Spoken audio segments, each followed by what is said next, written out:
Namasté, j'ai reçu une nouvelle question in sur l'enchaînement des postures. Est-ce qu'au niveau énergétique, il est plus intéressant d'enchaîner toute une séquence à gauche, puis de faire la même à droite, ou est-ce qu'il faut mieux faire une posture à gauche, puis une posture à droite? Alors, ma réponse, d'abord, il n'y a pas d'études scientifiques parce qu'il n'y a pas de budget pour cela. Donc, il n'y a pas eu d'études qui ont révélé que c'était mieux de façon énergétique de tout enchaîner pendant un temps sur un côté puis de faire de l'autre, ni l'inverse.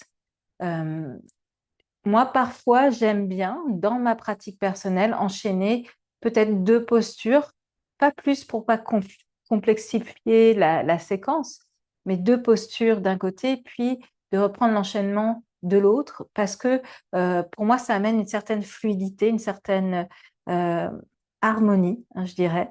Ça me fait penser vraiment à cette idée qu'on a dans le taoïsme. euh, de suivre le courant des choses, hein, cette idée du non-effort, du Yu-Wei, quand les choses vont toutes seules par elles-mêmes. Et donc, il y a des postures qui s'enchaînent bien et qui marchent bien. Et je vais vous montrer quelques séquences que je fais assez souvent. Une des séquences que je fais le plus souvent, c'est quand on fait une inclinaison latérale suivie d'une flexion avant dans les postures assises. Par exemple, ici, je suis dans la posture du carré. Et je vais faire une inclinaison latérale pour commencer, peut-être 1 minute environ.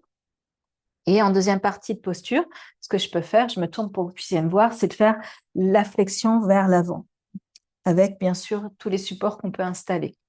Et ça marche pour beaucoup de postures. Ça peut être le demi-papillon, on va faire l'inclinaison latérale, puis aller vers l'avant.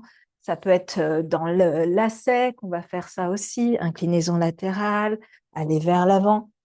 Donc, ça marche dans pas mal de postures assises. Un autre enchaînement qui marche bien et que je fais assez souvent, c'est l'enchaînement quand on est dans le cygne et qu'on peut ensuite enchaîner avec une posture assise, justement. Donc, je vais vous montrer comment ça marche. Par exemple, là, je suis dans le cygne, jambe gauche vers l'avant. Donc là, on peut rester dans cette posture du cygne avec tous les aménagements. Donc là, c'est pas le sujet de cette vidéo, mais en rajoutant tous les aménagements dont on a besoin. Faire une posture entre 3 à 5 minutes. Et ensuite, on se redresse, on se penche à gauche et on glisse sa jambe qui est derrière vers l'avant. Et puis là, il y a plein de possibilités. Soit on peut faire une torsion, quelques respirations, soit on est en lacet, soit on peut être aussi en carré. Et dans ces postures, on peut rester à nouveau 3 à 5 minutes. Je partage avec vous un dernier enchaînement que j'aime bien faire, c'est du sphinx au chat qui attrape la queue. Il est dans mon premier livre, donc je vous le monte en vidéo ici. Vous êtes dans le sphinx, donc 3 à 5 minutes dans la posture. Vous prenez comme posture d'accueil le crocodile avec la jambe gauche pliée. Et ensuite, du crocodile, après 1 minute environ de temps d'accueil, vous pouvez vous redresser sur les avant-bras sans changer cette jambe et glisser le bras droit à gauche pour vous retrouver dans cette posture du chat qui attrape sa queue. Alors, il y a beaucoup d'adaptations pour cette posture.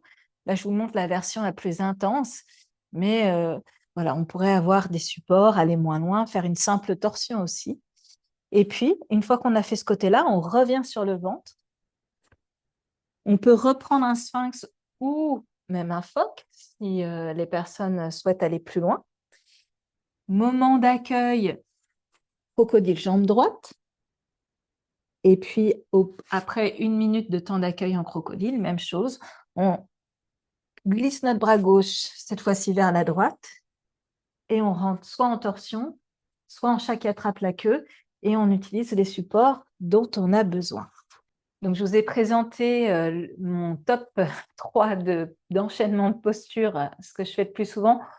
Ça ne veut pas dire qu'il n'y en a pas d'autres, c'est infini. Donc, si vous aimez ces enchaînements, n'hésitez pas à laisser un petit commentaire. Et puis, si vous en avez d'autres qui marchent bien, vous pouvez aussi les partager avec le groupe dans les commentaires. Merci.